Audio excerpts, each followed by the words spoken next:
Virgo, as requested. This is a Virgo Sun, Moon, Rising, and Venus collective reading for the month of February. For your personal reading, kindly send me a direct message. Kamusta mga perfectionist na Virgo? Kamusta? This is a Virgo Sun, Moon, Rising, and Venus collective reading for the month of February. Tingnan natin kung anong meron para sa ating mga Virgo. Kabuhayan, kaperahan, pamilya, relasyon, kaibigan, mga taong nakapaligid. Anong meron para sa ating mga Virgo? Guidance and good news para sa ating mga Virgo, please. Guidance and good news para sa ating mga Virgo. This is a Virgo Sun, Moon, Rising, and Venus collective reading for the month of February. Let's see kung ano meron para sa ating mga Virgo. Okay. Reminder. Ang nag-iisang account ng Mystic Siren ay kay Angeles 11. Any messages coming from a different account, hindi po ako yon. Okay. Let's see. Last 3 shuffles para sa ating mga Virgo. Virgo, Sun, Moon, Rising, and Venus. Collective energy, please. Collective energy ng ating mga Virgo. Collective energy ng ating mga Virgo. Alrighty. Let's see kung anong meron. Manifesting. Anong minamanifest ng ating mga Virgo? You're trying to heal from a bad decision na ginawa mo in the past. Sabi mo, nagmamanifest ka ng abundance, financial stability, tamang desisyon. Okay. Nagkaroon ng conflict because of like a bad decision na ginawa, especially sa side ng masculine. Okay? But sabi ng masculine, itatama niya ang kanyang mga desisyon. Para sa ating mga Virgo, no, I feel nagkaroon ng mga like redirection. Okay? Sabi nga is God's rejection and delays are redirection, blessing din yan. May isang passionate connection dito na hindi na muna nag-uusap, very toxic, hindi dapat ine-entertain ang love connection na to because alam mo naman na hindi ito tama. Nagkaroon ng mga doubts, trust issues, nagdala ng overthinking itong mga bad decision na to, pero nagbigay din ng malaking lesson sa buhay mo, positive transformation. But Virgo, I just want to remind you na nasa sayo pa rin kung gaano mo kabilis dadaanan ang mga pagsubok na to. Gaano ka ba talaga ka-committed na maging mas maayos yung life mo. Okay? It feels like there is like a crumble, no? Parang nagkaroon ng ending, redirection. Ngayon, kung magkakaroon ng resistance sa part mo at the universe would try to drag you sa tamang direksyon, nasa sayo na to. Susunod ka na ba sa divine or magmamaktol ka pa dyan na hindi, ayoko, I'm not yet ready for the transformation. Yung magandang transformation para sa buhay mo ay nakadepende sa'yo. How willing are you na ayusin ang life mo? Okay? There's a masculine here na may pagka-stubborn. Sabihin natin na ikaw din ang nagiging blockage ng kung anumang mas magandang chapter ng buhay mo na maaaring magbukas at mag-transpire para sa'yo. There's a feminine here na very vocal sa masculine. Etong kailangan gawin, ayusin natin to, dito tayo papunta, sana. Okay? Sabi ng, ano to? Sabi ng feminine sa connection na to, gusto naman niyang magstay. Okay? Marami din siyang reminder sa masculine ng kung ano yung nakikita, no? Intuition ng ating feminine na kung ano yung mga dapat gawin. But nagkakaroon ng resistance sa masculine. It feels like may mga like patterns, no? At toxic habit din kasi ang feminine na to na out of frustration, marami siyang nasasabing masakit sa masculine. Kaya tuloy ang nangyayari, yung masculine mas nagiging stubborn because na-hurt, natatapakan at na-emasculate ang masculine na to. Meron din ako nakikitang mga selosan, third party, okay? It could be like mga kaibigan, no? Na parang nalalagpasan ang boundaries, ang bounds ng friendship. It could be the masculine is being too friendly, the masculine is having like kaibigan na babae, na hindi comfortable yung feminine. It could be like mga kaibigan sa trabaho, or okay, sige. Prangkahin na natin. The masculine is like, para sa kanya, wala siyang ginagawang mali. But na-hurt yung feminine sa connection na to with the other feminine na very stubborn yung masculine na, ano ba feminine? You're just being too sensitive, paranoid, selosa, kung ano man yung tawag ni masculine dito. But I feel valid yung emotions ng feminine. So masculine, if you're hearing this, something has to change, okay? You honor din naman yung feelings ng feminine kasi may nakikita siyang mali. The way you treat and connect with this other feminine energy.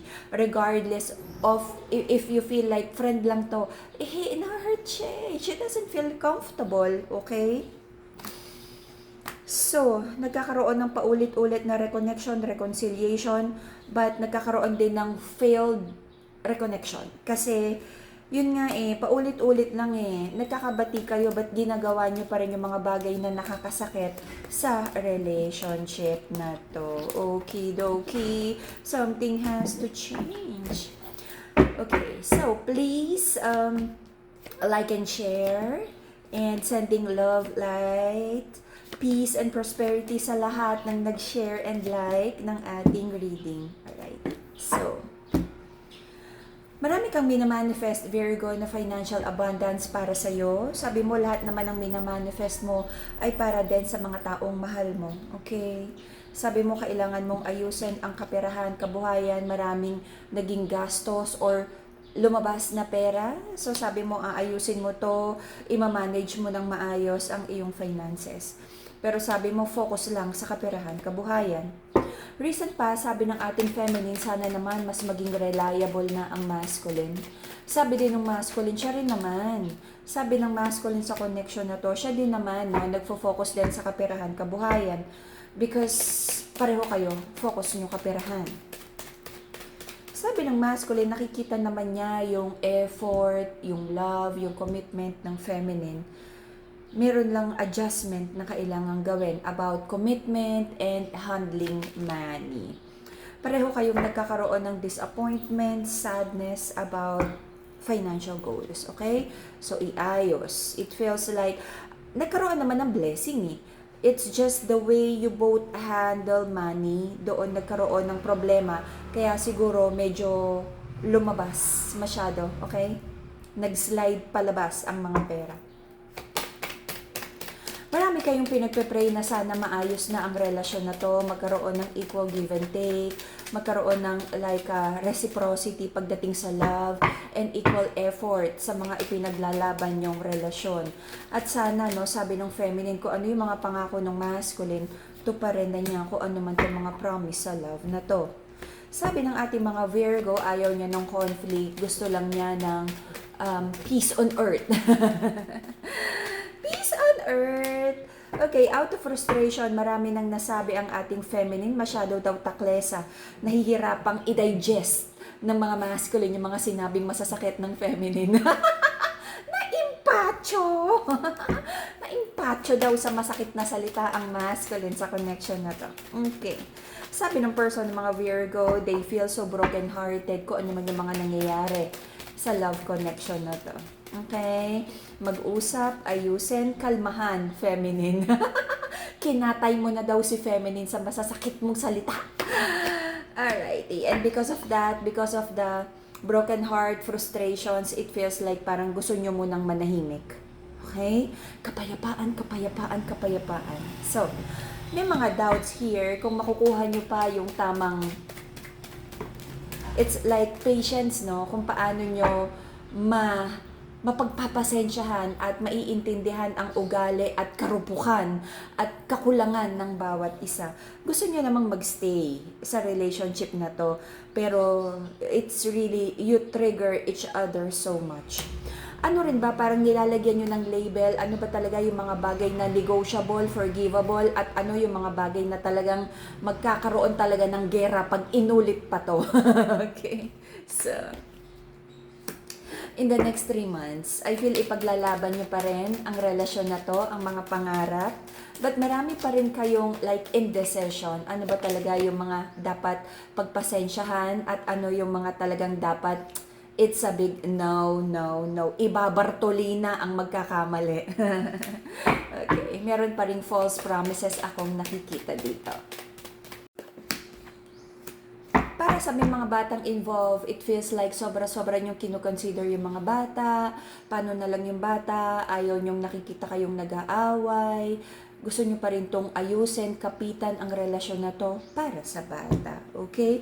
Para dun sa mga walang batang involved, it feels like kaya kayo nag-stay together kasi sayang naman yung mga pinagsamahan, this relationship is not all that bad, doon may mga trust issues, aayusin niyo pa rin to, tanggalin yung mga tao at sitwasyon na nakakasira sa relasyon. Kung sino man yung mga pinagseselosan, alisin na yan, masculine. You're being too friendly na hindi naman komportable na yung feminine sa pagiging too friendly ng iyong energy. Magkakaroon dito ng decision na itama ang mali, pero lagi kong nire-remind, hindi madali na magbago. So, ang nakikita ko dito is may mga habits, no? Na hindi healthy for disconnection na maaaring maulit pa at eto na naman yung sumbatan, awayan na parang ang hirap naman daw ayusin ang relasyon nito na ito because pa ulit-ulit na lang. Okay, eto lang. Conclusion. Okay? Nakikita ko yung effort. So, tama naman yung ginagawa nyo na bigyan ng label alin ang negotiable at non-negotiable. Alin yung, kumbaga, focus on sa mga bagay na talagang pag ginawa ito, masisira talaga ang relasyon. Lalo na yung mga trust issues at ang nakikita ko yung being too friendly ng masculine. Unahin, i-deal ang sitwasyon na to. Okay? Pag-usapang mabuti at pag ito ay inulit pa, nararamdaman ko may gerang parating. Okay? Yung mga maliliit na bagay like nalaglag ang brief, hindi nalagay sa hamper, something like that, hindi nahugasan ang plato.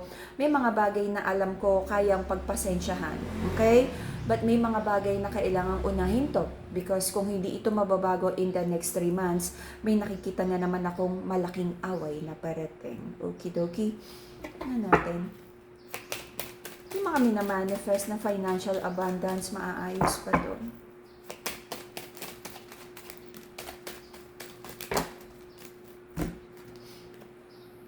Okay, nakikita ko dito na aayusin nyo ang relasyon na to, kakapit kayo, pipilitin yung intindihin ang mga kakulangan at pagkakamali ng bawat isa, but with the intention of, oo, nagkamali pero ayusin natin to, wag nang ulitin. Oh, eto na. Okay.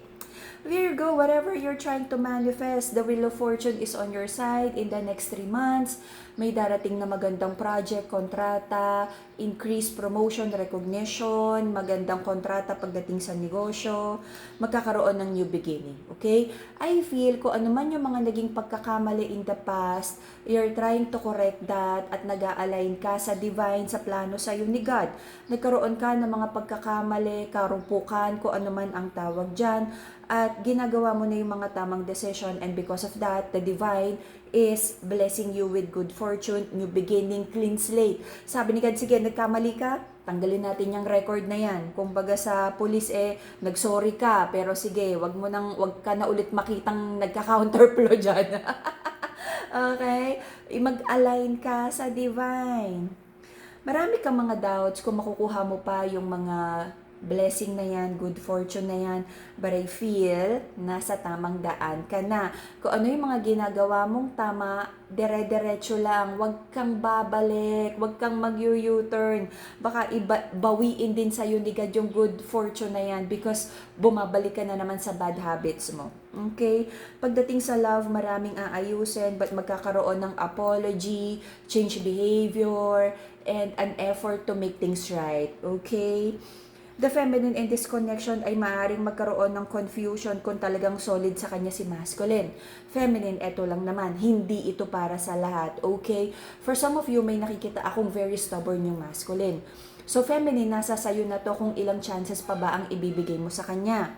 But for most of you, nakikita ko naman that the masculine in this connection will be doing his best. Not just sa love, not just to show you na love ka niya, not just to show you na committed na siya talaga this time, but really na aayusin nyo to para kayo pa rin ang magiging companion and kayo pa rin hanggang dulo. Okay? Maaaring magkaroon ng confusion yung feminine dun sa proseso that the masculine is trying to fight his own demons and fix himself. But for most of you, nakikita ko ang napakaganda, no? The lover's card is like both of you would try to fix the relationship, magkasundo, ayusin ang love situation na to. The divine is giving you a new cycle na ayusin ang love. Bibigyan din kayo ni God ng like malaking blessing to rebuild, to help you rebuild the relationship. Not just harmony but also good fortune, okay? Huwag sayangin ang magandang opportunity and energy na ibine-bless sa'yo ni God. Whatever you're doing na ginagawa nyo, na mag-align sa plano ni God sa inyo, wag mag-U-turn, wag papasok sa hindi magandang relasyon, wag papasok sa illegal at kung anumang mga kalokohan sa negosyo at trabaho. Okay? The divine is blessing you because of mga bagay na ginagawa nyong maganda that is divinely approved and divinely aligned. The moment na mag-U-turn ka at sumama ka sa kabilang ibayo. Alam mo yan. Babawiin ni God kung ano man yung binibigay na blessing sa'yo. Alrighty? Claim all the good blessings and stay aligned sa ating divine. Okay? Thank you sa lahat ng nag-like and share ng ating video. Salamat sa lahat ng sumuporta. And for everyone who's supporting, liking, and sharing this video, I'm sending you love, peace, and prosperity. Thank you, and that would be your Virgo reading for the month of February. See you again in a few days for your bonus reading. Bye-bye, Virgo.